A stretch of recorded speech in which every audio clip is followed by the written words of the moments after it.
ओम य आत्मदा बलदा जस्य विश्व उपासते प्रशिशं जस्य देवः जस्य छायामृतं जस्य मृत्युः कस्मै देवाय हविषा विधेम।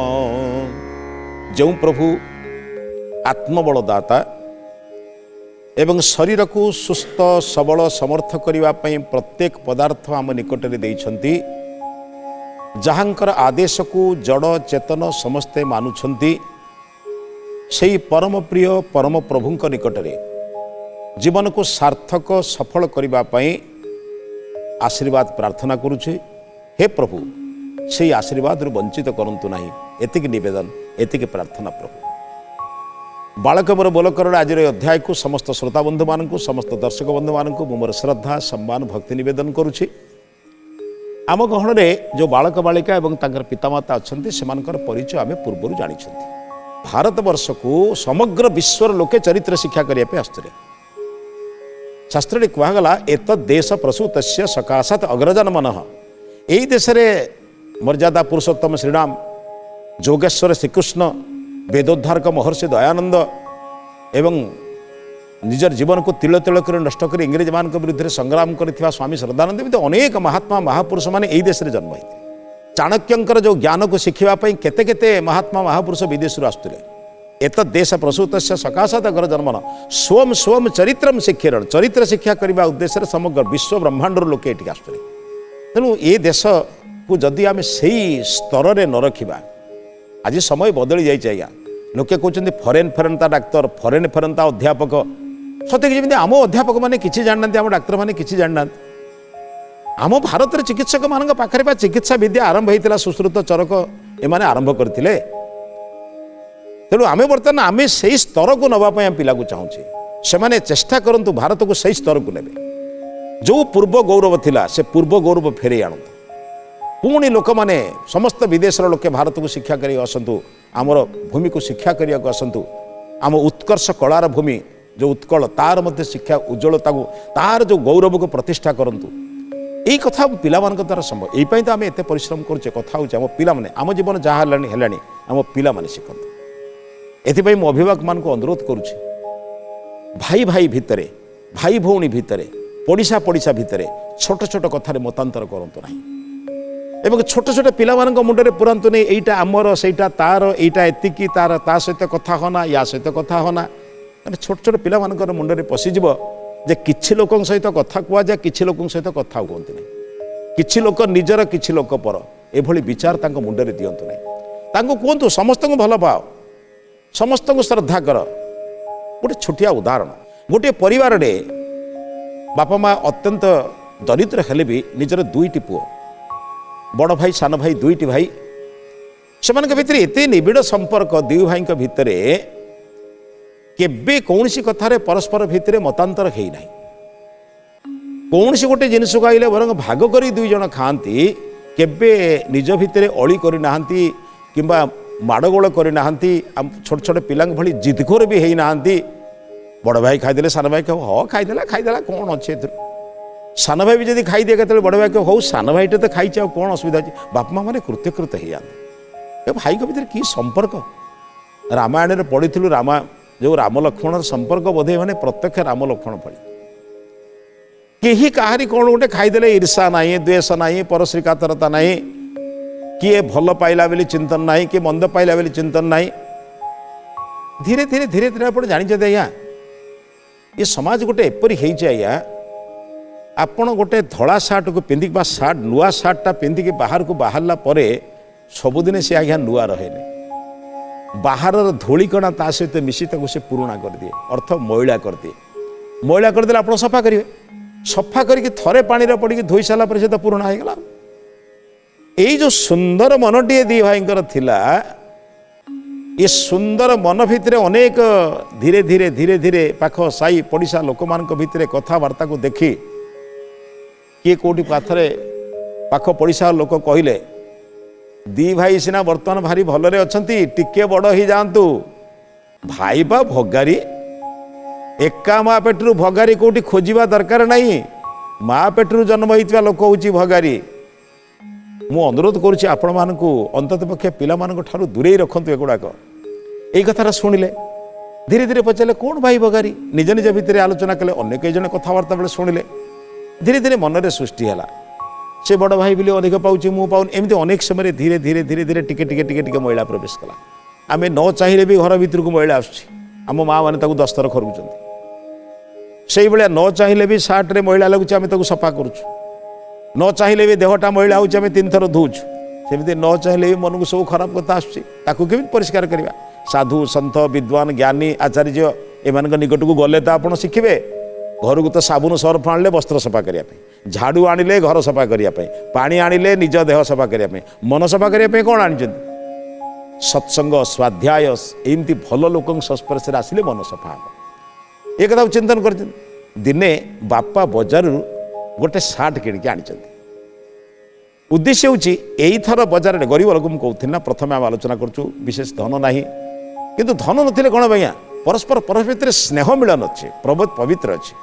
ବାପା ଭାବିଲେ ଏଇ ମାସରେ ଯେତିକି ପରିଶ୍ରମ କରିକି, ସବୁଦିନ ତ ପରିଶ୍ରମ କରିକି ଚଳୁଛି, ମାନେ ପରିଶ୍ରମ ଶ୍ରମଜୀବୀ, ପ୍ରତିଦିନ ଶ୍ରମ କରନ୍ତି, ପ୍ରତିଦିନ ଖାଦ୍ୟ ଆଣନ୍ତି, ସେଇଥିରୁ କିଛି ପଇସା ବଳାନ୍ତି। ସେଇ ପଇସା ବଳେଇ ବଳେଇ ଯେତିକି ବଳିଲା, ବଡ଼ ପୁଅ ପାଇଁ ସାର୍ଟଟେ ଆଣିବା ପାଇଁ ଚିନ୍ତନ କଲେ।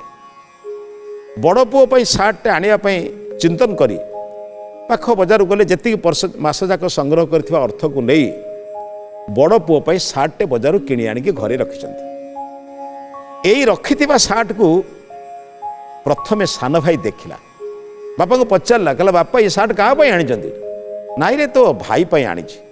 ଏଇ ଶବ୍ଦ ଶୁଣିଲା ବେଳେ ତା ମନରେ ଏତେ ପ୍ରିୟତା ସତ୍ତ୍ୱେ ବି କିଛି ଭାବାନ୍ତର ସୃଷ୍ଟି ହେଲା। ବହୁଦିନର ଯେହେତୁ ପ୍ରିୟତା ଅଛି ଦୁଇ ଭାଇଙ୍କ ଭିତରେ, ସେ କହିପାରୁନି।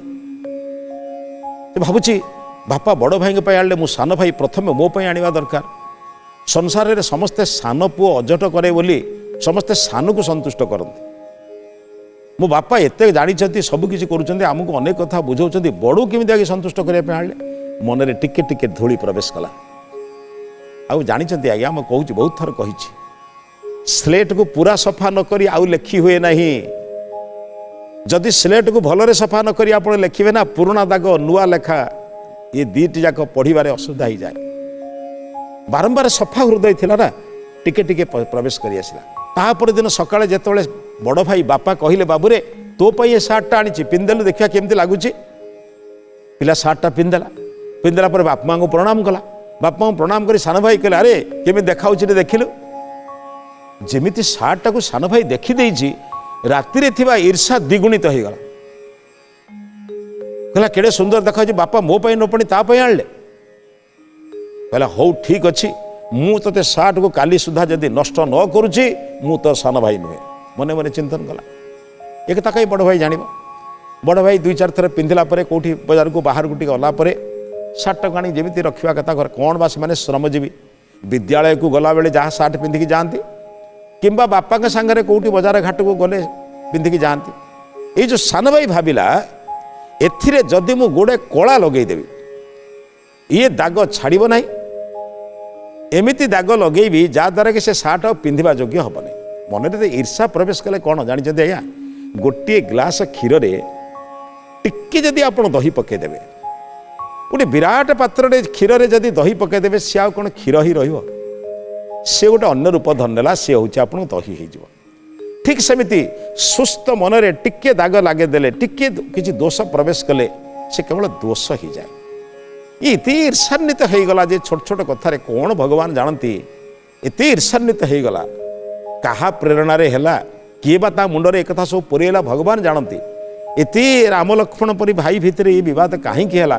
ମନେ ମନେ ଚିନ୍ତନ କଲା, ଆଜି ରାତିରେ ସମସ୍ତେ ଶୋଇଲା ବେଳେ ମୁଁ ନିଶ୍ଚିତ ଭାବରେ ତା ସାର୍ଟରେ କଳା ମାରି ତା ସାର୍ଟଟାକୁ ବେକାର କରିଦେବି। ପିନ୍ଧିବା ଯୋଗ୍ୟ ଥିବ ନା ସେ ପିନ୍ଧିବ। ରାତି ହେଲା, ଦୁଇ ଭାଇ ଖାଇ ପିଇକି ସାଙ୍ଗରେ ଶୋଇଲେ। ଆନନ୍ଦରେ ଶୋଇଛନ୍ତି, ବଡ଼ ଭାଇ ଆନନ୍ଦରେ ଶୋଇଛି, ସେ କାହିଁ ଭାବିବ ଯେ ମୋ ସାନ ଭାଇ ଉଠିକି କଥା କରିବ ବୋଲି। ସାନ ଭାଇ ଯେତେବେଳେ ବାହାରୁ କଳା ଆଣିବାକୁ ଯାଉଛି, ବାହାରେ ଜଣେ ତାଙ୍କର ପଡ଼ିଶା ଘରର ପ୍ରିୟ ଲୋକଟି ଦେଖିଦେଲା, ଏ କଳା କାହିଁକି ଆଣୁଛି ହାଣ୍ଡିରୁ। ସେ ଧୀରେ ଧୀରେ ଲକ୍ଷ୍ୟ କରି ଦେଖିଲା, ଏ ପିଲାଟି ଯାଇ ଗୋଟେ ଧଳା ସାର୍ଟରେ ସେ କଳା ଗୁଡ଼ାକ ବୋଳି ଦେଇଛି। ବୋଳିଦେଲା। बोलिदेला बाहर को आसला हाथ धोइला जेमी शोवा कथा शोईगला से जो लोकटी निज घर को चलीगला प्रातकाल जितेबाला है से लोकटी बापा पाखे कहीदेला कहला मु राति देखी आपण सान पुओ धान उसेवाई जो हांडी अच्छी आम धान को सिझाई जो हांडी रखती से हांडी कला को आनी से सार्टे मारी मुझे देखी आज्ञा किंतु पिला को कहलानी कहला बापा पाखरे बापा अत्यंत पाठ बेसी न पढ़ी भी से कहले हौ भाई आपण कहले बहुत भल है मु पिला दीटी को बुझेदेवी कौन करवा कौन कौन मुंडे पजाई कहीं कौन भावी किए जानी कि बापा बुझेला भली कहते बोधे धला रंग ताको भल देखागला से मझे मझे टे कला मारिदी बोधे भल देखा छोट पिला तो मुंडे पजाई बोधे आ माने पड़िशा लोकटा को बुझेदेवे आम घर दुर्बलता जमी पड़िशा लोक न जानू आम भाई मान भितर मो पुओ मान भितर पड़ू ना बोली पड़िशा लोक जमी न जानू एक तो बारंबार बारंबार चेष्टा करी पड़िशा लोक विदा करने चेष्टा कला से पलैले कहले आप देखिए से विचार करेंगे ये जिन सब जाले बापा चिंतन करुच्ची जो भाई मान भितर राम लक्ष्मणर गुण मुझे देखी परस्पर परस्पर गोटे खाद्य है बांटिकी खाऊले किंबा जड़े खाऊले आउ जड़े स्वादु अनुभव करुला ये देश में से भाई भाई मिलवा कष्टकर मु कहीं राम लक्ष्मण भाई कथा कहूँ आपड़ जानते आज्ञा जितेबाला अंगद जा पचारा कहला लक्ष्मण जी जितेबाला लक्ष्मण को उपरे आघात होता विभिन्न प्रकार शराघात द्वारा से विभिन्न क्षत पड़ी मेघनादर आक्रमण रे अंगद पचारा कहला लक्ष्मण जी आपन को केते कष्ट होउची किपरि कष्ट होउची संगे संगे हनुमान उत्तर देथिले कहले भाई अंगद जदि घा देखिबार अछि लक्ष्मण कर देख जदि व्यथा केते लागुची ताले राम को मुह को देख भाई लक्ष्मण शरीर रे हेची व्रण किंतु कांदुछंती राम ये हूँ भाई भाई संपर्क आज स्वप्न हो जाए बापा अनेक समय चिंतन करुँच खेड़े कथा मु चिंतन करी ये दुई भाई भितर केवे मतांतर हेनी आ जीवन में गोटे भाभी जे एभली समग्र ग्राम एमाने आदर्श हे किंतु आज कौन है सान भाईटार मुंडरे एभली विकृत भावना किए प्रवेश कला जहाद्वारा कि से सार्टे केवल दाग लगेलानी जीवन सारा संचय करिथिबा प्रेम रूपक चिंतन रे दाग लगेदेला बापा भाविले कौन करिवे बाट कौन अच्छी उपाय किछि नाही हेई तो सारलानी बर्तमान किछि जदि मु चेष्टा न करिबी ताले ये धीरे धीरे बढ़िबो बहुत चिंतन कले कहले एकदे भी कहिबी का पाखरे जाई का पाखरे कहिबी भाई मो सान पुओ बड़ पुओर सार्ट रे कलाटा लगेदेला कौन कले दी जन को बुझेइबा से भावुँ मुझे जहाँ पाखे कहि सी तुम दुर्बलता जानब ना मु जो चारिआडे कहूली लोके जो चारिआडे कहते ये दी भाई भली भाई ये गाँव कई नहांती आज से कथार तो बुड़ीज आज से कथा तो सरीज कौन लाभ हम से एक कथा बस बारंबार बारंबार बापा भावुची बापा माँ ना जीवन में से जन्म देते केते कष्ट तैयारी टिके दुख को सुख को सहिबा कष्टकर से मैंने बारंबार बारंबार चेष्टा कर दुई भाई भितर केमिति से पूर्व संपर्क फेरी आसु बापा धीरे धीरे जाई बड़ भाई बाहर बसी बेले पढ़ुची पाखे जाई पहुँचले जमी सान भाई जानव ना सान भाई गोटे अन्य कोटी कार्य करते पचारे कहले बाबूरे काली जो सार्ट तो आणिकी दे नथिले से दाग लगी जाइए तू गोटे काम कलु बापा आमर जो साबुन अच्छी कि कौन सफा कर साधन जहाँ अच्छी से नहीं गोटे सफा करदेलु से पचारे बाबा केमती लगे केमती लगे जाइए बोधे जो कौन सी गोटे चढ़ी जाइए कला फला केमी बाजी जाइए कि कौन तले पड़ी जाइए कौन सी जीवजंतु चढ़ी जाइए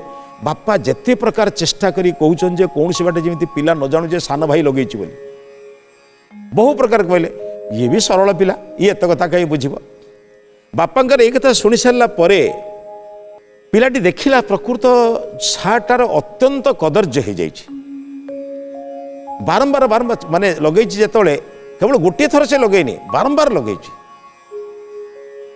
पूरा शिर पर्यंत कलर ठूर आरंभ कर शेष पर्यंत चारिआडे कला गुड़िक विभिन्न स्थान लगी तथापि से चिंतन कला भाविला कौन सी प्राणी कला होगी हाँडी कला सहित लगे चढ़ी जाइए बिराड़ी हो कि कुकुर हो कि साप बेंगे कौन कौन भाविला नहीं गला तार जो घर भितर जी साधन थिला साबुन हो कि आगुरी जो पुराणा काल इठा फल करुले विभिन्न फल जो सफा करुले से समय कथा सफा कला एते सुंदर भाव में कहना हांडी रे लगी कला से बेसी किसी खराब करेनि आप तो बर्तमान रोषे कर व्यवस्था नहीं जानी ना से जमी साबुन मारी सफा करदेला सार्टा पुराणा अवस्था चली आस अर्थ जमी थिला दाग पूरा सफा होगा जदिओ पुराणा नुआ आनी सार्ट भली औज्जल्य रहा नहीं उज्ज्वलता रहा नहीं ये उज्ज्वल रहा नहीं बोली किंतु जे सार्ट दाग रहा ता नुहे सार्टर दागटा चलीगला बापा गाड़ी देखा लगे बापा आप कौन सार्ट दाग लगे देखूँ सार्ट आदौ दाग फाग किसी ना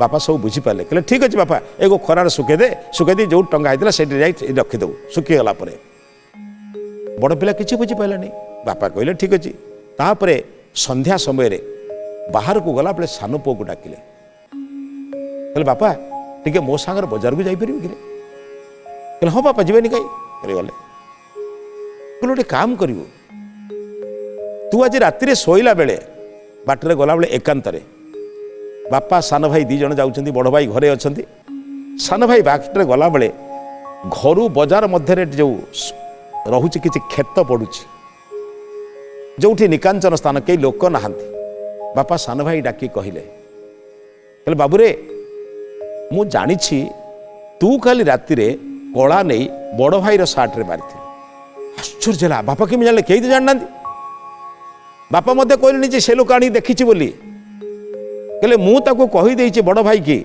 सी तार सार्ट को सफा करी दाग सफा कर सारे बर्तमान से तोते से कथा कहब ना कि मत कहबार ना कि मु तत्ते गोटे कथा कहूँ तू आज रात भाई पाखे जो शोबू भाईर हाथ धरी पकेबू कि दरकार पड़े बड़ भाई तार पाद धरी पकेबू कौन असुविधा है अरे बड़ भाई पा ज्येष्ठ पिता सहित सामान आम समाज रे पिता माता मृत्यु परे तांकर स्मृति उद्देश्य जावतीय कर्म करने बड़ भाई को अधिकार दिखाई कहीं ना पिता परी ज्येष्ठ भ्राता पिता सम पिता भली तार पाद धरले भी किसी असुविधा हेनी अरे मु जमिति तू सेमिति ताकू भाविबू तू पाद धरी कहबू जे भाई मते क्षमा कर दियो मु टिके अज्ञान वशत क्रोध वशत ईर्षा वशत आपण सार्ट रे कलाटा लगे देछि दयाकरी मते आपण क्षमा करंतु एकथा शुणी सारा भाईटी भाविला मो बापा एक जानला मत परामर्श दौरान माने बापा जानी भाई जानी ना बजार को जीवाटा केवल सार है बापा सांगे अन्य मनस्क चिंता करुच्ची कौन कली जीवन सारा तैयारी होता एक प्रेम संपर्क को श्रद्धार संपर्क को दुई भाई जो निबिड़ संपर्क को आज मु कलुषित करदेली बारंबार चिंतन कला मु कौन कली घर को आसला माँ कहले खाइबू ना कि कहले ना मत भोक लगुनि कहीं अन्य मनस्क हेले भोक लगे अन्य चिंतन हेले क्षुधा लगे ना कहीं ना मन भितर एक विकार भावना सृष्टि मु की पाप कली की भूल कली जो भाई को बापा भली आगुरी सम्मान दौली केबे कौन ईर्षा द्वेष नथिला आज मु कौन करिछि राति हला बड़ भाई बहुत थर पचारा कि कल्प टिके कौन खाईदे किसी खा कहले नाई मु खाइबिनी मो देह भल लगुनि पेट भल लगुनि विभिन्न कथा आड़ करके छलना करके रहिला राति शोइले बड़ भाई को निद हो जाइछि सान भाई उठी पड़ी कहला कहला भाई टिके उठिब कि कहले हाँ रे कौन है कि माने भाविले बोधे किसी गोटे जंतु आसीगला कि कौन गोटे असुविधा है कहला नाई भाई हाथ को धरी पकई कांदी कहला कहला भाई बहुत सर मत क्षमा कर आज मत क्षमा कर दियो मु काली आपण सार्ट रे कला लगे दी कहला कौन है रे तू कहीं लगेलु ये कहला कौन मो मन को आसला मु बाहर को जाई राति अंधार राति हांडी कला आणिक आपण सार्ट रे लगे दी किंतु आपण से कलाटा को तो सफा करदे आ दाग नाही आखिर धार धार लुह गड़ुची बड़ भाई पाद धरिकी कांदिकी कहूँ मु दागटा सफा कर देइछि बापा एक कथा शुणी बापा अपेक्षा करते सान पुओ बड़ पुओर पाद को धरी कि हाथ को धरी कहब जे मु भूल करिछि मते आपण क्षमा कर दियंतु जेतबेले सान भाई बड़ भाई हाथ को धरी क्षमा मागिबा को जाउछि सेतबेले बापा तारी भितरे बड़ पाटिरे कहिले बापा तो मनरे थिबा दाग ही मध्य आज सफा हो गला सार्टरे थिबा दाग सिना साबुन रे सफा होला तम दुई जन प्रेम संपर्क रे प्रीति संपर्क रे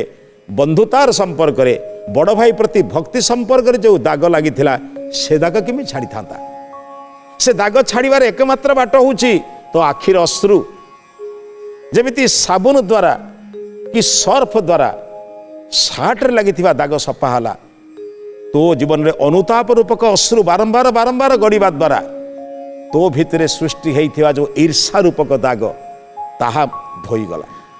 बापांकर उपस्थिति को समस्त आश्चर्य हेले। बापा कोठी केतोल आसिले? बापा कहले बापा मु तोते कहि नथिली, तोते खाली कहिथिली सार्ट सफा करिया पई, ताकू केवल कहिथिली तोते क्षमा मागिबा पई। या भितर थिबा जो पवित्र कथा, जहाँ भितर कथा को मु सबु जाने, तथापि से पड़िशा घर लोकर ना कहलेनी, कहले तू खाली राति रे कौन पाई मारिथिलु ना मो भितर गोटे ईर्षा सृष्टि हैला। बड़ भाई सार्ट पिंधिकी बोलिबो मु सान भाई सार्ट पिंधिबी नहीं। कहले बापा मु केबे एकथा चिंतन भी करिनी।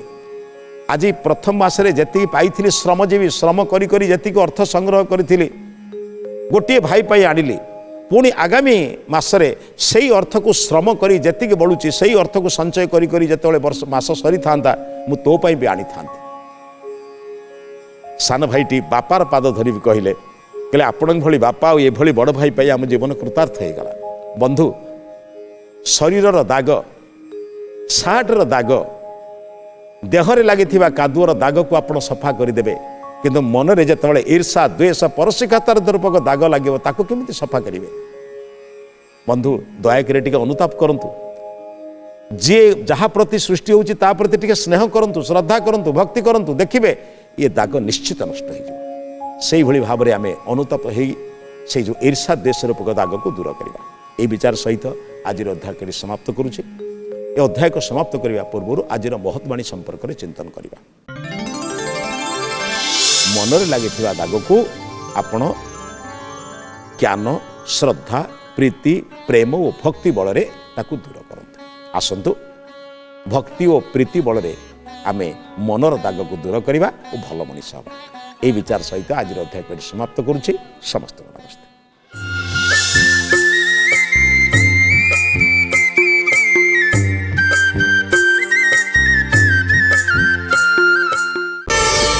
प्रार्थना आम आनंदर उत्स।